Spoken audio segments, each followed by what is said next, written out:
Gujarat plus ન્યૂઝમાં આપનું હાર્દિક સ્વાગત છે। હું છું મેઘા અગ્રવાલ અને જોઈએ આજના સમાચાર વિગતવાર। મોહરમ પર્વ નિમિત્તે તાંદલજામાં તાજિયા વિસર્જન દરમિયાન પોલીસ બંદોબસ્ત વચ્ચે વિવાદ સર્જાયો। મોહરમ પર્વ નિમિત્તે તાંદલજામાં તાજિયા વિસર્જન દરમિયાન પોલીસ બંદોબસ્ત વચ્ચે વિવાદ સર્જાયો હતો। સ્થાનિકોના આક્ષેપ મુજબ 2-3 સાદા ડ્રેસમાં રહેલા પોલીસ કર્મચારીઓએ કૃષ્ણનગરના તાજિયાના પરવાનેદારો સાથે ગાળાગાળી અને અભદ્ર વર્તન કર્યું હતું। આ દરમિયાન તાજિયાને નુકસાન પહોંચાડવામાં આવ્યું હોવાના પણ આક્ષેપ કરવામાં આવ્યા છે।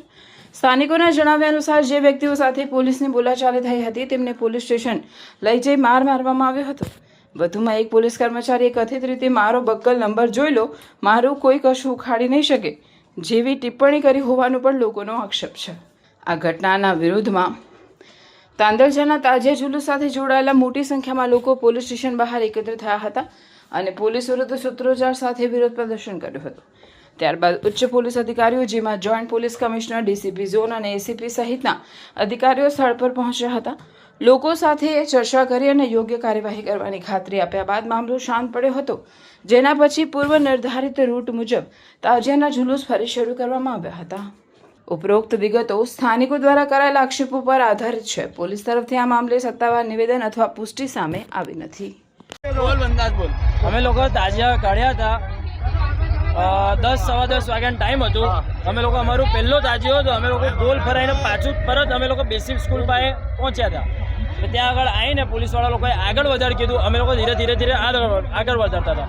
એ દરમિયાને 3 સિવિલ ડ્રેસમાં પોલીસવાળા હતા, એ લોકો આવીને સીધું ડ્રાઈવરના ઉપર દંડો માર્યો અને એવું કીધું કે ભાઈ તું ગાડી આગળ લઈ લે અથવા તું બંધ કરી દે ડીજે। તો અમે લોકો એવું કીધું કે ભાઈ અમારું ડીજે છે, અમારી મરજી, અમે બંધ કરીએ ના કરીએ અમારી ઉપર છે। તે જ કે બંધ કરવું હોય તો પછી હવે નહીં વાગે, જે વાગશે તો ડીજે જમા થઈ જશે અને બારી નાખીશું અમે લોકો।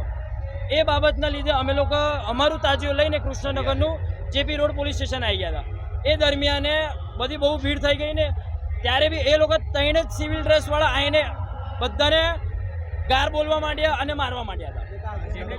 અને મારા તાજિયાને બે જગ્યા ઉપર નુકસાન થઈ છે। આ લોકોને અહીંયા બી માર્યું છે ને મારા ભાઈને દંડા માર્યા છે। અંદર બંધ રૂમ કરીને માર્યું છે મને, અંદર રૂમમાં ખેંચીને લઈ ગયેલા અંદર જેપીમાં અને રૂમ બંધ કરીને મને 2 જણાએ સિવિલ ડ્રેસ વાળાએ માર્યું છે। એમનું નામ નહીં ખબર પણ ફેસથી હું ઓળખી શકું છું। આ જોઈ લો, હવે FIR તો લખાયું છે। આ રહી એ લોકો ઓનલાઈન અંદરથી એવું કીધું કે ઓનલાઈન ટાઈપિંગ કરીએ છીએ, 1 કલાક લાગશે। તો અમે એવું કીધું કે અમને ઝેરોક્સ પ્રિન્ટ આપો, તો એ લોકોએ ઝેરોક્સ પ્રિન્ટ આપી છે। આ રહ્યું અમારા હાથમાં, અમે 1 કલાક પછી આવીશું, જે ઓનલાઈન થશે એનું અમે પ્રિન્ટ પાછું લઈશું। અમારી માંગ એવી છે આ 3 જે સિવિલ ડ્રેસમાં હતા એ લોકોને સસ્પેન્ડ જ કરવું જોઈએ, કેમ કે એ કોઈ બી આમ ઇન્સાનને મારી નહીં શકતા એ લોકો, કે મા બહેનને ગાર નહીં બોલી શકતા એ લોકો। આ આટલા વર્ષથી કોઈ દિવસ તાંદલજામાં ઝઘડો નતો થતો। મારું નામ આફતાબ મોહમ્મદ કાઝી। અંદર એક કોન્સ્ટેબલ હતો, મયુરભાઈ કરીને નામ છે, મયુરભાઈ ઉપેદભાઈ નામ છે એનું। એ મને ધમકી આલતો હતો કે મા બેનની ગાડી નાની મને ધમકી આલતો હતો, મને કે આ રહ્યું બેચ, તારથી જે તૂટતું એ તોડી લે, એવું મને શબ્દ વાપરીને કીધું છે। અંદર રૂમમાં ફરિયાદ લઈ લીધી છે।